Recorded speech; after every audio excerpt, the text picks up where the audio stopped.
오늘 제목은 갈등을 풀다입니다. 한번 따라해 보겠습니다. 갈등을 풀다. 갈등을 풀다. 예, 갈등을 풀다라는 그런 제목을 가지고 여러분들과 함께 말씀을 함께 나누도록 하겠습니다. 자, 우리 지난주에 한번 복습을 한번 해보도록 하겠습니다. 우리 어린이들도 잘 맞힐 수 있는 그런 문제들을 함께 내보도록 하겠습니다. 자, 다윗은 드디어 이제 귀환하게 되죠. 예루살렘으로 돌아가게 됩니다. 예루살렘으로 돌아간다라고 하는 말 자체가, 자, 예루살렘의 이름이 뜻이 뭐라고 그랬죠? 평안. 우리 어린이들이 벌써 손들고 있어요. 평안이라는 뜻입니다. 사실 이제 평안의 도시로 다시 돌아간다라고 하는 그런 의미를 가지고 있어요. 그런 의미를 가지고 있는데, 자, 이제 돌아가는 도중에 만난 사람들이 있어요. 매우 중요한 사람들이 있는데, 돌아가는 중에 만나는 사람들이 신학적으로 굉장히 중요한 메시지를 갖고 있다. 이렇게 말씀을 드렸습니다. 돌아가는 도중에 만난 사람이 누구였었죠? 자, 요압. 네. 선민이 한번 맞춰볼까? 요압하고, 그 다음에 맨 마지막에 얘기를 하는 바르실레. 그죠? 또 누가 있죠? 시므이. 그렇죠. 시므이 또 누가 있었습니까? 무비보셋. 이런 사람들이 있었습니다. 이런 사람들을 만나면서 이런 사람들의 이름의 뜻이 결국에는 하나님께서 주시고자 하는 메시지였다라고 지난주에 말씀을 드렸습니다. 자, 그런데 오늘은 오늘 본문에서 아까 읽어보셔서 알겠지만은 문제가 발생을 합니다. 자, 그래서 오늘 미리 읽어보신 분들은 알겠지만 오늘 설교 말씀의 키워드를 우리가 한번 알아봐야 될 것 같아요. 키워드가 뭐일 것 같습니까? 제목에서도 미리 말씀을 드렸지만 키워드는 갈등입니다. 오늘 본문에서 이 본문을 아우르는 중요한 단어가 있는데 그게 갈등이라고 하는 단어예요. 이 키워드를 우리가 알게 되면 오늘 본문의 내용을 거의 60, 70%, 설교 말씀의 60, 70%를 이해했다라고 봐도 됩니다. 갈등이에요, 갈등. 오늘 본문 속에서 나오는 여러 가지 의미들이 있는데, 사건들이 있는데, 그 사건들의 중심, 그 사건들의 가장 중요한 자리에 자리 잡고 있는 것이 갈등이라고 하는 단어입니다. 근데 갈등이 뭐죠? 한번 물어보겠습니다. 갈등이 뭡니까? 자, what is the meaning of conflict? 갈등의 의미가 뭡니까? 자, 사전적인 의미를 보게 되면 칡과 등나무라고 하는 뜻입니다. 원래는 칡과 등나무라고 하는 뜻인데 이해관계 따위가 달라 서로 적대시하거나 충돌을 일으키는 말이다. 그러니까 원래 이 서로 이해관계가 달라가지고 충돌을 일으키는 거예요. 혹은 적대관계를 갖게 됩니다. 이 상태를 우리가 갈등이라고 해요. 영어로 말씀을 드리면 conflict라고 해요. 영어 보게 되면 이 con이라고 하는 것은 함께라고 하는 의미예요. 플릭트라고 하는 말은 때린다는 뜻이에요. 그러니까 사실 갈등이라고 하는 것은 서로 때리는 게 갈등인 거예요. 칡과 등나무가 서로 얽혀 있는 것처럼 이 갈등, 컨플릭트라고 하는 것은 서로 때린다라고 하는 그런 의미를 가지고 있어요. 자, 그럼 여러분들에게 여쭤보겠습니다. 갈등의 경험이 있습니까? 갈등의 경험이 있으세요? 뭐 얼굴 보시니까 얘기는 하시지 않아도 엄청 많았습니다라고 하는 그런 얼굴들이 있습니다. 이 갈등이라고 하는 걸 시작하면 고부 갈등부터 시작을 해가지고 부부 간의 갈등, 자녀와 부부 간의 갈등, 동료 간의 갈등, 친구들의 갈등. 사실 우리가 어느 단체든지 두세 사람이 모인 곳에 가게 되면 갈등이 있어요. 어떤 사람들은 본인 스스로 갈등을 해요.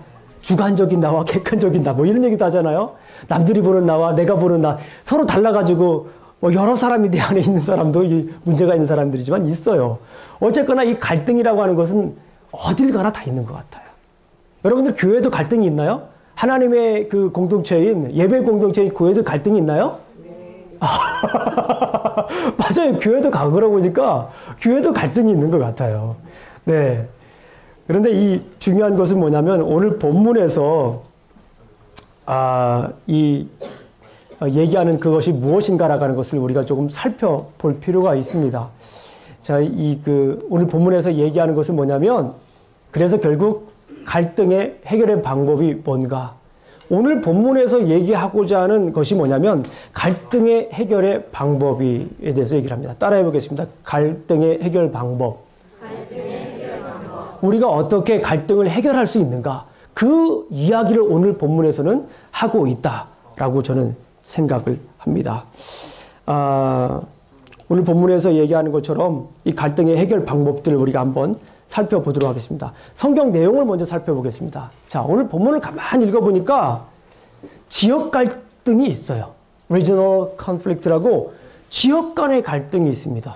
지난번에 우리가 이 다윗이 예루살렘으로 돌아가는 그런 과정 속에서 여러 가지 사건들이 있었지만은 그 사건 뒤에 어떠한 일이 생기냐면 이스라엘의 남북 간의 지파 간의 갈등이 생깁니다. 남북 간의 갈등. 이스라엘은 우리가 잘 아는 것처럼 12지파예요. 그래서 북에는 10지파, 남에는 2지파가 있습니다. 아유, 잘하네요, 우리 친구들. 공부했어요? 그런데 이 남쪽 지파와 북쪽 지파가 예전부터 서로 이렇게 조금 갈등이 있었던 건 사실입니다. 예전부터 있었어요. 계속해서 이어왔습니다. 그래서 다윗이 왕이 될 때도 굉장히 남북 간의 갈등이 있었던 건 사실이고요. 그런데 이제 계속 다윗이 통일왕국을 이루고 난 다음에 이제 다시 압살롬의 반역으로 피난을 갔다가 돌아오는 과정 속에서도 이 북쪽 지파 사람들이 불만을 가지고 있는 거예요. 남쪽 지파 사람들에게 남쪽 지파 다윗, 유다 지파에서 다윗 왕이 나와서 이제 북쪽으로 귀환하는 도중에 왜 네 지파만, 너희 유다 지파만 그렇게 주도적으로 다윗 왕을 모시고 오느냐라고 불평을 합니다. 그러니까 이 남쪽에 있는 유다 지파가 뭐라고 얘기를 하냐면 우리는 유다 지파, 다윗 지파이긴 하지만은 우리가 뭐 특별히 선물을 받은 것도 아니고 우리가 혜택을 받은 것도 아니고 우리가 받은 건 전혀 없다라고 이렇게 얘기를 합니다. 그래서 지파 간의 갈등이 오늘 첫 번째 등장을 하게 돼요. 그런데 이 지파 간의 갈등이 유다 지파의 목소리가 조금 컸던 것 같아요. 힘이 있었던 것 같아요. 성경을 읽어보게 되면 유다 지파의 이야기로 이렇게 가까스로 잘 수습이 되었습니다. 수습이 되었는데 거기에서 끝나는 것이 아니라 오늘 20장을 보게 되면 세바라고 하는 사람이 등장을 해요. 누가 등장한다고요? 세바라고 하는 사람이 등장을 해요. 세바라고 하는 사람은 누구냐면 베냐민 지파입니다. 이 베냐민 지파 사람이면 이거 가만히 생각해 보면 남쪽에 2지파가 있는데 유다와 베냐민 지파가 있는 거예요. 처음에는 북쪽 지파와 남쪽 지파 간의 갈등이 있었지만 조금 지나니까 이 베냐민 지파 중에 세바라고 하는 사람이 또 갈등을 일으켜요. 뭐라고 얘기를 불평을 하냐면 20장 1절을 우리가 한번 읽어보겠습니다. 우리 성경 가지고 계신 분들 우리가 20장 1절 한번 읽어보겠습니다. 가지고 계시지 않으면 제가 천천히 읽어드리도록 하겠습니다. 잘 한번 들어보세요. 20장 1절 말씀. 마침 거기에 불량배 하나가 있으니 그의 이름은 세바인데 베냐민 사람 비그리의 아들이었더라. 그가 나팔을 불며 이르되 우리는 다윗과 나를 분기시옵으며. 그렇죠. 남쪽 지파임에도 불구하고 유다 지파가 이 얘기를 들어보게 되면 유다 지파가 다 뭐 했다라는 거예요? 다 가져갔다라는 거예요. 유다 지파가 뭐 했다라고 하는 거예요? 다 차지했다라고 하는 거예요. 유다 지파가 다 해먹었다라는 거예요. 그래서 남쪽 지파인 베냐민 지파의 사람 세바라고 하는 사람이 들고 일어나는 거예요. 그 사람의 별명이 뭡니까? 불량배. 성경에 써 있잖아요. 그 사람의 별명이 불량배입니다. 그러니까 생각이 아주 여기에서 보게 되면은 그렇게 바른 생각을 했던 것 같지는 않습니다. 성경을 보게 되면 우리가 사무엘상을 계속 공부해봤지만 불량배가 있어요. 성경에 아예 불량배라고 얘기한 사람들이 있습니다. 그 사람들이 어떤 사람이 있었습니까? 우리가 사무엘상을 시작할 때 있었던 사람 있죠. 2사람. 엘리의 2아들. 홈니와 비나스. 다른 제물을 드렸어요. 예배를 드리는데 제사를 드리는데 다른 제물을 드렸어요. 그리고 사울이 취임할 때 사울이 첫 번째 취임했을 때는 굉장히 이렇게 소심하게 취임을 했어요. 막 숨어 있었잖아요. 그렇죠? 왕인데도. 그런데 그 모습을 보고 저 사람이 왕이 될 수 있겠냐. 몇몇 불량배가 사울을 비아냥거렸습니다. 그때 등장을 하고요. 또 하나 불량배는 이 나발이라고 하는 사람입니다. 아비가일의 남편 나발이라고. 우리가 이미 사무엘상 1장부터 지금까지 계속 강해 설교를 해온 분들은 대략 이제 익숙한 이름이라고 생각을 합니다. 이 불량배들의 특징이 뭐냐면 이기주의적인 생각을 했어요. 그러니까 자기 것을 채우기 위해서 뭔가를 했던 사람이라는 거예요. 자기 것을. 여기 보면은 이 세바라고 하는 사람도 사실은 성경 스스로가 지금 얘기를 해주고 있어요. 이 사람은 누구라고요? 불량배다. 가만히 보게 되면 불량배 여기에서 자기의 이익, 분깃이 없다라고 하는 거예요. 자기가 차지한 것이 없다라고 하는 거예요. 그렇기 때문에 들고 일어났던 모습을 우리가 볼 수가 있습니다. 자, 이렇게 지역 간의 갈등이 있었습니다. 이 두 번째 갈등. 오늘 본문을 가만히 살펴보니까 두 번째 갈등이 있어요. 이건 뭐냐면 관계 갈등입니다. Relational conflict. 관계 갈등이에요. 처음에는 지역 갈등이 있었는데 가만히 보니까 오늘 본문 내용을 분석을 해보니까 읽고 묵상을 해보니까 관계 갈등이 있었다라는 거예요. 지역 간의 갈등뿐만 아니라. 자, 요압과 아마사라고 하는 사람이 등장을 합니다. 이제 반역을 일으켜서 잘 수습을 해야 되잖아요. 그런데 여기에서 다윗이 원래 다윗의 오른팔은 누구였습니까? 무슨 장군이었죠? 요압 장군. 그렇죠. 요압 장군이었습니다. 요압 장군이었는데 다윗이 요압에게 이 세바의 반역을 이렇게 잘 진압하라고 하지 않고 누구에게 이것을 부탁을 합니까? 아마사라고 하는 사람에게 부탁을 합니다. 우리 20장 4절을 보게 되면 제가 읽어드릴게요. 왕이 아마사에게 이르되 너는 나를 위하여 3일 내로 유다 사람을 큰 소리로 불러 모으고 너도 거기 있으라 하니라. 그런데 이거는 19장 13절을 보게 되면 성경 19장 13절을 보게 되면 그때 다윗이 길갈에 머물렀을 때 이 아마사에게 약속한 거예요. 아마사는 참고로 반역을 일으켰던 압살롬의 장군이었어요. 압살롬의 장군이었습니다. 그러나 다윗은 이 아마사를 품었어요. 품고 이 세바의 반역을 진압하라고 특명을 준 거예요. 특명을 줘서 3일 안에 다시 돌아와라. 그랬는데 성경을 보니까 3일 안에 돌아왔나요? 못 왔나요? 돌아오지 못했어요. 그 당연한 걸 수도 있습니다. 아마사는 압살롬의 반역에 가담했던 사람인데 다윗 왕의 계열이었던 유다 사람들이 아마사의 말을 들을 이유가 있을까요? 없을까요? 들을 이유가 없어요. 그래서 실패하게 됩니다. 그래서 다급한 다윗 왕은 요압 장군, 자기의 오른팔이었던 요압 장군을 이제 아베세와 함께 보내게 되죠. 그런데 여기서 갈등이 생기는 거예요. 요압 장군은 결국에는 이 아마사에게 자기 자리를 빼앗겼다고 생각을 해요. 자기 자리를 빼앗겼다고 생각을 해서 이 갈등이 있으면 잘 해결을 해야 되잖아요. 더군다나 당시 왕이 명령을 한 거고 자기가 오른팔이고 정말 혁혁한 공을 많이 세웠음에도 불구하고 여기에서 좀 갈등을 해결할 수 있는 그런 모습으로 나갔어야 되는데 이름이 뭐예요? 아버지는 하나님이라고 하는 그런 이름의 뜻을 갖고 있는 요압 장군이 여기에서 간단하게 말씀을 드리면 아마사를 어떻게 합니까? 죽이게 됩니다. 입맞춤을 하는 것처럼 하다가 칼을 빼가지고 어떻게 합니까? 죽이게 돼요. 그러니까 거기 있는 사람들이 이제 다 놀래죠. 다 놀래가지고 그 시체를 보면서 아까 우리가 본문에 읽었던 것처럼 움직이지를 못해요. 그 시체를 치웠을 때 군사들이 움직였던 그 사건이 있습니다. 요압은요, 가만히 보게 되면 요압은 뛰어난 장수인 건 확실해요. 그런데 굉장히 압살롬을 죽일 때도 그렇고 자기에게 목적이 있으면 그 목적 지향적인 다분히 감정적이고 이를 무모하게 하는 그런 성향이 있는 것 같아요.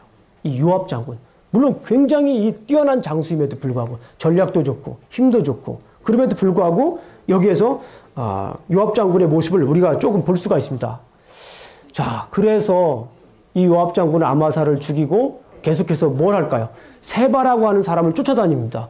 이 세바라고 하는 사람이 쫓아다니는데 세바라는 사람이 계속해서 도망을 가게 되는 거예요. 군대를 제대로 만들지 못하도록 이 요압 장군은 계속해서 가는 족족 막 쫓아다니면서 군대를 모으게 만듭니다. 그럴 때에 또 하나의 갈등처럼 보이는 사건이 등장을 하게 됩니다. 그 사건이 뭐냐면 요압 장군이 이제 세바를 쫓아다니는데 이 세바가 아벨이라고 하는 성으로 도망을 갑니다. 어느 성으로 갔다고요? 예, 아벨이라고 하는 성으로 들어가게 됩니다. 예, 스토리가 굉장히 생소한 이름들이 많이 등장하고 또 우리가 그동안 듣지 않던 그런 이야기이기 때문에 조금은 우리가 생소할 수 있습니다. 그러나 잘 따라오고 계시네요. 자, 아벨 성으로 가게 됩니다. 어느 성으로 갔다고요? 아벨 성으로 이렇게 들어가게 됩니다. 아벨 성으로 들어가서 이제 여기에서 요압 장군은 이 아벨 성을 완전히 초토화시키려고 이제 성을 쌓습니다. 토성을 쌓아요. 토성을 쌓아서 높게 쌓아가지고 그것을 공격하려고 해요. 그쪽으로 공격을 하려고 해서 완전히 그 성을 무너뜨리려고 하는데 거기에서 아까 우리가 보았듯이 어떤 사람이 등장합니까? 지혜로운 여인이 등장을 합니다. 지혜로운 여인이 등장을 해서 뭐라고 얘기를 합니까? 아까 한번 읽어보겠습니다. 우리 읽었지만 한 번만 더 읽어보겠습니다. 지혜로운 여인이 등장을 하면서 16절 말씀을 한번 읽어보겠습니다. 16절 말씀. 한번 읽어보겠습니다. 그 성읍에서 지혜로운 여인 한 사람이 외쳐 이르되 들을지어다 들을지어다 청하건대 너희는 요압에게 이르기를 이리로 가까이 오라 내가 내게 말하려 하노니 저는 이 지혜로운 여인을 보면서 깜짝 놀랐어요. 성경을 읽으면서. 여러분도 어떻게 생각할지 모르겠지만 이건 잔다르크보다 더한 여인 같아요. 얼마 전에 우리 3.1절 지났지만 이 유관순 열사보다 더한 지혜가 있는 것 같지 않나 생각이 듭니다. 그게 못지않은 지혜가 있는 것 같아요. 여기에서. 그리고 저는 옆에다가 제 성경에다가 개인적으로 이런 얘기를 써놨어요. 여인의 아우라. 아우라가 대단한 거예요. 이게. 여기서. 와. 이게 원래 아우라라고 하는 말이 헬라어인지 안 거 아시죠? 헬라어예요. 이 숨이라고 하는 헬라어예요. 그런데 이거를 영어로 표현하니까 오라. 그러니까 이게 뭐예요? 뒤에 나온 원래 후광. 이거 후광을 아우라라고 하는 거예요. 그러니까 뭐 이게 영혼의 숨이라고 하는 뭐 육체의 힘이라고 하는 그런 말도 번역이 되는데 여기서 막 그런 힘이 느껴지는 거예요. 이 여인이 깜짝 놀랐어요. 그런데 여기에서 이 여인의 정말 제가 조금 더 묵상하게 된 그 사건이 있는데 이 표현이 있는데 그건 뭐냐면 이 여인의 이름이 등장하나요? 등장하지 않나요? 등장하지 않아요. 제가 여러 번 말씀을 드렸지만 성경에서 사람의 이름이 등장하게 되면 그 사람의 이름이 매우 중요하다고 말씀을 드렸어요. 왜냐하면 히브리 백성들은 셈족속이에요. 셈이라고 하는 것이 히브리어로 이름이란 뜻이에요. 다시 말씀드리면 히브리 백성 자체는 셈족속입니다. 이름족속이에요. 그래서 그 이름 속에 그 사람의 본질, 그 사람의 특성, 그 사람의 삶 자체가, 존재가 그 안에 담겨져 있어요. 그런데 여기에서 오늘 본문을 보게 되면 굉장히 중요한 역할을 하는데 거기에서 이름이 없어요. 그냥 지혜로운 여인이라고 얘기를 해요. 그 이유는 뭘까? 가만히 생각을 해봤습니다. 여기에서 이 여인의 이름보다 더 중요한 게 있다라고 하는 거예요. 이 여인의 이름의 뜻보다 더 중요한 게 뭘까요? 이 여인의 어떤 분 아우라 뭐 그렇게 하시는 분들이 있는데 여기 써 있지만 이 여인의 무엇을 강조하고 싶은 거예요? 그렇죠. 아, 대단하십니다. 네. 성경을 읽는 그런 눈들이 길러지시는 거예요. 지혜를 강조하는 거예요. 이름을 기보다도 그 사람의 지혜로운 여인이라고 이야기를 하면서 그 여인의 지혜를 여기에서 강조합니다. 요압은 어떤 사람이었습니까? 요압은 다분히 감정적인 사람이었어요. 힘이 셌지만 감정적인 사람이었어요. 뭐든지 감정적으로 힘으로 해결하려고 그래요. 무모하지 않습니까? 여기서 아마사 장군을 죽이면 돼야 안 돼요. 다윗이 명한 거잖아요. 지난번에 압살롬 죽일 때도 제발 내 아들 압살롬은 죽이지 말라고 이 다윗이 간곡히 부탁을 했어요. 내 아들 압살롬은 죽이지 마라. 이거는 왕으로서 명령하는 것도 있지만 아비로서 명령한 거예요. 아무리 반역을 일으켰지만 아무리 무슨 자식이지만 그럼에도 불구하고 내 자식은 죽이지 말라는 거예요. 그렇게 간곡히 부탁을 했음에도 불구하고 요압 장군을 거기서 죽여버렸어요. 이만큼 요압 장군은 무모한 사람이에요. 힘으로 해결하려고 하는 사람이에요. 다분히 감정적으로 해결하려고 하는 사람이에요. 그런 사람과 대비적으로 여기에서 오늘 본문을 보게 되면 지혜로운 여인을 등장을 시키는 거예요. 그 여인을 등장을 시켜서 이 지혜로운 여인, 갈등이 생겼을 때에 어떻게 이 문제를 해결하는가라고 하는 것을 보여주는 거예요. 예루살렘으로 회복하는 이 과정 얼마나 멋진 경사스러운 일입니까? 얼마나 이 셀레브레이션, 얼마나 이 잔치를 해야 될 그런 상황입니까? 그럼에도 불구하고 이런 상황에서도 갈등은 한다는 거예요? 생긴다는 거예요. 아까도 말씀드렸지만 갈등은 어디 가나 다 있어요. 기쁠 때나 슬플 때나 갈등은 있습니다. 기쁠 때 갈등 없나요? 기쁠 때도 갈등은 있어요. 어떤 분들은 내가 진짜 재물을 이만큼만 모으면 갈등 없이 살 것처럼 막 얘기를 하고 그러는데 가만히 보니까 재물이 많은 사람이 더 뭐예요? 갈등이 더 많은 것 같아요. 보니까 내가 건강하면 갈등이 없나요? 그래도 갈등이 있습니다. 저는 개인적으로 볼 때 어떤 사람들과 만나가지고 갈등이 없던 적이 없었어요. 제 집사람하고도 갈등이 있을까요? 없을까요? 어떻게 이렇게 잘 알았어요? 옆에서 다 보시나? 갈등이 있어요. 목사임에도 불구하고 다 갈등이 있는 겁니다. 예, 이런 갈등 속에서 이 갈등을 어떻게 해결할 것인가를 보여주는 거예요. 요압과 지혜로운 여인. 그럼 이 지혜로운 여인이 어떻게 했나 우리가 한번 보겠습니다. 지혜로운 여인은 아까도 우리가 읽었던 것처럼 이 성을 구합니다. 특별한 이름도 없는 여인인데 이 여인의 지혜를 강조하기 위해서 그래요. 성경에는 나와 있진 않지만 저는 이런 생각을 해봤습니다. 이 지혜로운 여인이 이 요압 장군을 잘 아는 것 같아요. 성경에는 자세히 기록되어 있지 않아요.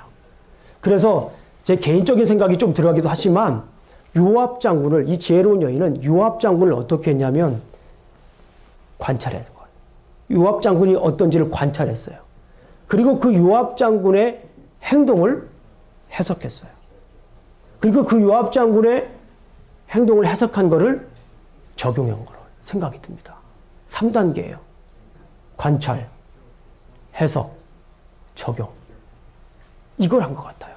그래서 요압 장군의 성향을 잘 알고 있었던 것 같아요. 잘 관찰하고 그거를 해석하고 그걸 또 어떻게 했을까요? 적용한 거예요. 요압 장군이 얼마나 무모하게 하는지를 잘 아는 거예요. 얼마나 감정적으로 하는지 잘 아는 거예요. 그걸 너무나도 잘 알아요. 그래서 그에 대한 대안을 하나하나 요목조목 내놓습니다. 먼저 이 여인은 어떤 대안을 내놓습니까? 18절을 한번 보겠습니다. 여인이 말하여 이르되 옛사람들이 흔히 말하기를 아벨에게 가서 물을 것이라 하고 그 일을 끝내나이다. 옛 속담에도 물을 것이 있다면 아벨 지역으로 가서 물으라. 무슨 말은 뭐냐면 아벨에 가면 지혜가 있다라는 거예요. 그만큼 옛 전통을 존중해 준 거죠. 그리고 그 밑에 19절을 읽어보니까 나는 이스라엘의 화평하고 충성되자 중 하나 이거를 당신이 이스라엘 가운데 어머니 같은 성을 멸하고자 하신도다. 어머니 같은 성이라고 하는 거예요. 이 아벨 성이 어떤 성인지를 지금 하나하나 뭐 해주고 있는 거예요? 설명을 해주고 있는 거예요. 하나하나 뭐 하고 있다고요? 설명하고 있는 거예요. 설득하고 있는 거예요, 지금. 아벨 장군을. 여기서 요압 장군을, 아벨 성을 무찌르지 말아야 될 그 이유를 설명하고 있는 것입니다. 그리고 이 19절을 한번 보겠습니다. 19절. 나는 이스라엘의 그 하반절을 보게 되면 어머니 같은 성을 멸하고자 하시는도다. 어찌하여 당신이 여호와의 기업을 삼키고자 하시나이까 하니. 자, 이것은 이 아벨 성은 누구의 기업이라고 말씀합니까? 하나님의 기업이라는 거예요. 하나님의 기업. 자, 그래서 이런 설명을 하면서 결국에는 아벨 성을 구합니다. 그러니까 요압 장군이 나는 결단코 그렇게 하지 않겠다. 결단코 그렇게. 이거는 하나님의 유업이고 이것은 어머니 같은 성이고 지혜가 있는 성인데 이 성을 다 무찌를 이유가 없잖아요. 나는 결단코 그렇지 않고 내가 원하는 거 이 세바라고 하는 사람의 목숨만 내가 원한다 얘기를 해요. 그 얘기를 해서 결국에는 세바라고 하는 사람의 목을 주고 그 아벨성이 구해지는 사건입니다. 이것이 오늘 성경의 내용이에요. 자, 오늘 성경 내용을 한번 요약해 보겠습니다. 요압은 힘으로 갈등을 해결하려고 했으나 이름 없는 여인은 지혜로운 말로 갈등을 해결하여 아벨성을 구했다. 자, 이것이에요. 오늘 성경 내용은 이것입니다. 자, 갈등 해결 방법이 뭐냐고 질문을 던졌어요. 그러면 성경에서 이야기하는 것이 무엇입니까? 갈등 해결 방법은 뭐예요? 지혜라고 하는 거예요. 갈등 해결 방법은 뭐라고요? 지혜라고 하는 것입니다. 갈등 해결의 핵심은 예수 그리스도이시다. 지혜다. 라고 하는 말씀이에요. 제가 왜 이런 메시지를 만들었는지 우리가 고린도전서 1장 24절 말씀을 우리가 한번 읽어보겠습니다. 앞에 한번 읽어보겠습니다. 고린도전서 1장 24절 말씀입니다. 큰 목소리를 한번 읽어보겠습니다. 시작. 그리스도는 하나님의 능력이며 하나님의 지혜입니다. 여기에서 보게 되면 그리스도는 하나님의 능력이고 하나님의 뭐라고 말씀을 하고 있어요? 지혜라고 말씀을 하고 있어요. 우리는 수많은 갈등을 경험합니다. 고부간의 갈등, 부부간의 갈등, 자녀간의 갈등, 동료 간의 갈등. 아무리 잘 단결된 팀이라고 하더라도 그 속에는 갈등이 있어요. 여러분들 잘 아시는 사람 중에 그 인텔의 CEO였던 앤디 그로브라고 하는 사람이 그런 얘기를 했어요. 그 성공의 원리를 물어봤대요. 사람들이. 어떻게 이렇게 인텔이 성공할 수 있었느냐. 물어보니까 우리 인텔의 성공의 비결은 격렬한 논쟁과 갈등이었다라고 해요. 왜냐하면 어느 집단이든지 간에 갈등이 없을 수가 없어요. 논란이 없을 수가 없습니다. 그런데 그 갈등을 덮어두지 않았다는 얘기, 이 얘기는. 갈등을 덮어두지 않고 그 갈등을 드러내서 그 갈등을 서로 논쟁을 하고 서로 이야기를 해서 풀어서 그 갈등을 뭐로 만들었다고 하는 거예요? 새로운 도약의 기회로 만들었다라고 하는 것이에요. 갈등을 그냥 숨겨둔 것이 아니에요. 갈등을 그냥 거기에서 덮어둔 것이 아닙니다. 갈등을 덮어둔 것이 아니라 갈등을 드러내놓았어요. 자, 그렇다면 오늘 본문 말씀을 보게 되면 예수 그리스도께서 우리의 지혜라고 말씀을 하셨는데 이 갈등을 어떻게 풀어야 됩니까? 지혜로 풀어야 돼요. 지혜로 풀어야 되는데 그 지혜가 뭔지 오늘 말씀 여러분들과 조금 더 나누도록 하겠습니다. 세상의 갈등을 어떻게 풀 것인가에 대한 많은 서적들이 있습니다. 그런 학문도 있어요. 제가 신학교 다닐 때 목사님, 교수님이 그랬어요. 나중에 컨플릭트를 공부해라. 그러면 논문도 쉽게 쓸 것이고 교회 사역도 잘할 것이다. 그런 얘기를 했어요. 한 20년 됐어요. 그게 벌써부터. 이 컨플릭트를 공부해라. 어딜 가든지 컨플릭트가 있기 때문에 컨플릭트를 공부하라고 그랬어요. 그런데 많은 사람들이 여기에 대해서 심리학적으로, 철학적으로, 사회학적으로 많은 얘기들을 합니다. 그런 세미나도 많이 하고요. 그런 단체도 있습니다. 그러나 중요한 것은 우리는 그리스도인이기 때문에 성경에서 말하는 이 갈등의 해결의 방법이 무엇인가라고 하는 것을 우리가 오늘 잠깐 살펴보도록 하겠습니다. 그 먼저 말씀드리겠습니다. 갈등은 왜 있나요? 생각이 달라요. 네. 저도 생각이 좀 달라요, 여러분들, 성도님들하고.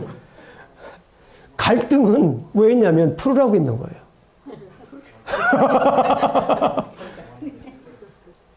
가만히 생각해 보면 갈등이 없을 수 없다고 그랬잖아요. 그래서 갈등이 있어요. 그럼 갈등은 풀으라고 있는 거예요. 따라 보겠습니다. 갈등은 풀라고 있습니다. 풀라고 있다. 갈등은 풀라고 있다. 갈등이라고 하는 것은 없을 수는 없어요. 그런데 그 갈등을 우리가 풀어야 됩니다. 예수 그리스도는 하나님의 지혜요 능력이라고 말씀을 했습니다. 이 말씀을 뭐냐면 예수님이 그러면 예수 그리스도가 하나님의 지혜이고 하나님의 능력이라고 말한 이 의미를 한번 살펴보면 됩니다. 예수 그리스도께서는 신입니다.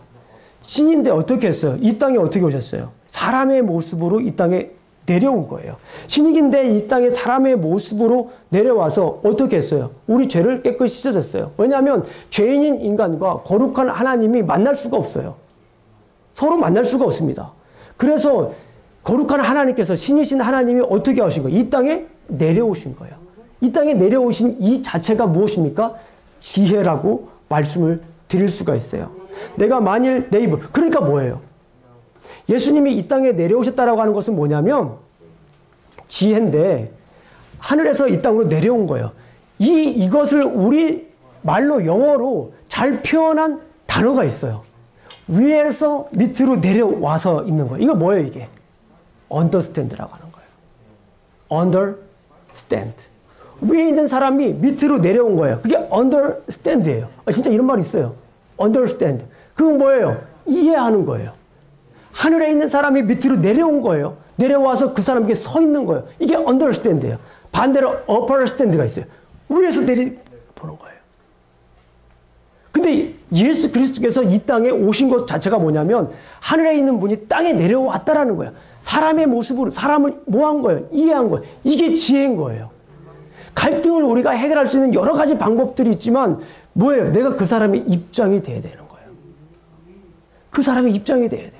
그 사람이 입장이 된다라고 하는 거 어떻게 목사님 그 사람이 입장이 될 수 있습니까? 그냥 만나면 그냥 하고 싶은데 어떻게 그 사람의 입장이 될 수 있습니까? 근데 그 사람이 입장이 될 수 있는 근거가 있어요. 그게 뭐냐면 바로 예수 그리스도입니다. 하나님께서 세상을 이처럼 사랑하사 독생자를 주셨으니 이는 저를 믿는 자마다 멸망치 않고 영생을 얻게 하려 하심이라. 예수님을 믿으면 예수를 주로 시인하고 하나님께서 그를 죽은 자 가운데서 살리신 것을 믿으면 내가 구원을 얻으리라 라고 말씀을 하셨잖아요. 이게 복음의 전부가 아닙니다. 우리가 교회에서 말할 때 예수님을 믿으면 하나님의 아들인 것을 믿으면 우리를 구원받았다라고 해요. 그죠? 그리고 그런 사람들 우리를 크리스찬이라고 합니다. 그런데 이게 전부가 다가 아니에요. 이게 복음이 다가 아닙니다. 요한복음에서 말하는 거예요. 그러나 우리가 중요한 요한 1서, 요한이 이제 나이가 들어서 썼던 요한 1서의 모습을 우리가 보게 되면 여러분들은 놀랄 또 사건을 얻게 됩니다. 우리 성경 중요한 성경이기 때문에 한번 찾아보겠습니다. 요한 1서 3장 14절 말씀을 우리가 한번 찾아보겠습니다. 요한 1서 3장 14절 말씀입니다. 요한 1서 3장 14절 말씀이에요. 매우 중요한 말씀입니다. 성경을 안 가지고 계신 분들은 잘 들으시면 됩니다. 자, 제가 읽어드리겠습니다. 보시고요. 우리는 형제를 사랑함으로 사망에서 옮겨 생명으로 들어간 줄을 알거니와 사랑하지 아니하는 자는 사망에 머물러 있느니라. 형제를 사랑함으로 사망에서 옮겨 생명을 얻었어요. 요한복음의 말씀을 하나님이 세상을 이처럼 사랑하사 독생자를 주셨습니다.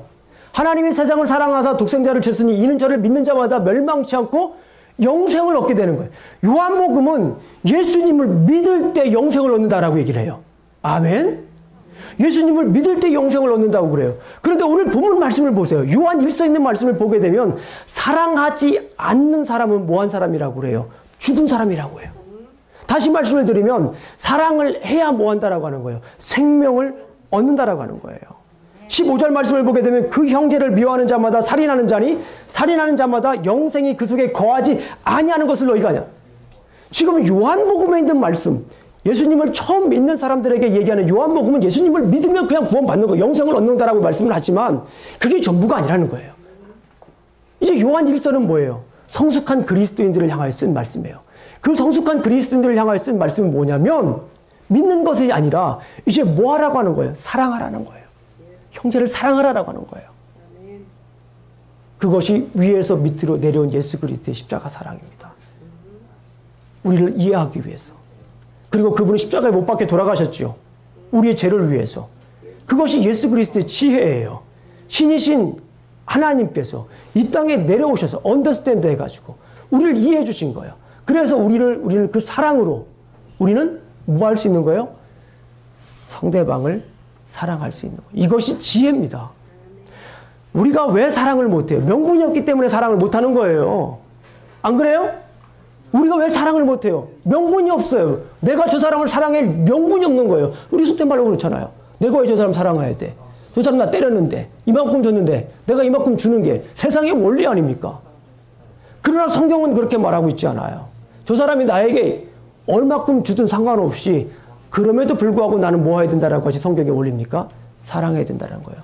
오죽했으면 우리가 사랑을 오죽 그렇게 못하니까 그런 명분을 우리가 있음에도 불구하고 그 명분을 알지 못하니까 신이신 하나님께서 이 땅에 내려오셔서 우리를 그렇게 우리 입장에서 우리를 언더스탠드 해준 거예요. 그것이 바로 예수 그리스도의 사랑인 거예요. 우리가 그래서 어떤 사람을 만나도 우리를 사랑할 수 있는 명분이 있어요. 그것이 지혜입니다. 그것이 갈등의 해결이에요. 내가 그 사람의 입장에 서서 그 사람이 되어보는 거예요. 누구처럼? 예수님처럼. 이것이 매우 중요한 겁니다. 요한 1서 4장 19절 말씀에 보게 되면 우리가 서로 사랑해야 될 이유, 그것은 그가 먼저 우리를 사랑했다는 거예요. 예수님이 먼저 우리를 사랑했다는 거예요. 이것 때문에 우리가 사랑하는 거예요. 이것이 명분인 거예요. 아무리 주위에서 나에게 원수 같은 사람일지라도 그럼에도 불구하고 우리는 예수님을 생각하면 그럼에도 불구하고 우리는 뭐 해야 돼요? 사랑해야 되는 거예요. 왜요? 예수님이 이 땅에 오셨기 때문에 사랑의 모습을 보여줬기 때문에 우리는 사랑할 수가 있어요. 예수님이 우리를 먼저 사랑했기 때문에 우리가 그럼에도 불구하고 모든 사람들을 그럼에도 불구하고 사랑해야 돼요. 이것이 진짜 그리스도인이에요. 내가 예수님 믿어서 하늘나라 천국가 정말 좋은 복음입니다. 근데 그건 복음의 반죽이에요. 그럼에도 불구하고 예수 그리스도의 그 사랑 가운데 그 사랑을 생각하면서 내가 사랑할 수 없는 사람, 갈등을 일으켜가지고 내가 네 얼굴 다시 얼굴 보나. 뭐 옛날 어른들 그러잖아요. 내 눈에 흙이 들어가기 전에 너를 내가 정녕 보이지 아니하리라. 뭐 그런 말도 하시는데 그렇게 서로 철천지 원수임에도 불구하고 그럼에도 불구하고 내가 그 사람에게 가야 될 명분이 뭐냐. 이게 돼야 우리가 갈등이 해결이 됩니다. 갈등 해결은. 이게 손해보는 게 아닙니다. 이게 내 자존심을 구기는 것이 아니에요. 이것이 내 스스로를 비참하게 만드는 것이 아닙니다. 성경은 내가 그 사람의 입장이 되어서 그 사람을 사랑할 때 이것을 진정한 크리스찬이라고 얘기를 해요. 이것이 진정한 사랑이라고 얘기를 합니다. 이것이 진정한 복음이라고 이야기를 합니다. 아무리 우리 크리스찬들이 예수님의 사랑을 외치고 예수 천당 불신 지옥을 외친들 뭐합니까? 복음의 핵심인 건 맞아요. 그것이. 그러나 우리 그리스도인들에게 사랑이 없는 거예요. 힘이 없는 거예요. 왜 그리스도인들이 많이 이렇게 욕을 얻어먹습니까? 왜 그리스도인들이 하고 말만 잘하기 때문에 그런 거 아닙니까? 사랑한다고는 얘기해. 사랑합니다. 사랑합니다. 얘기를 하는데 사랑이 없어요. 차라리 사랑한다고 얘기를 하든 말던가. 우리 성경에서 말하는 것은 뭐냐면 우리 참된 그리스도인에게 원하면 예수 그리스도의 그 사랑 때문에 우리가 그럼에도 불구하고 그 사람의 입장이 될 수가 있는 거예요. 언더스탠드 할 수가 있는 거예요. 예수님 때문에. 예수님을 생각하면.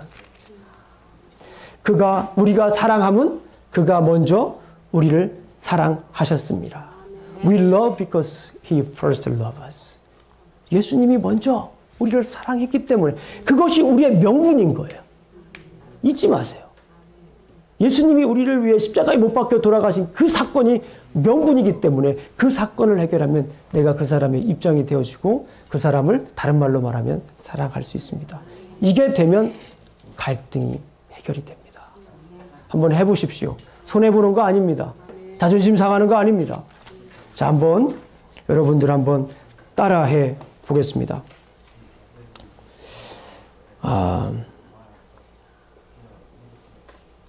제가 물어볼게요. 그러면 성도님들께서 한번 답을 한번 맞춰보세요. 그 답은 그리스도의 사랑입니다. 무엇이 하나님의 지혜입니까?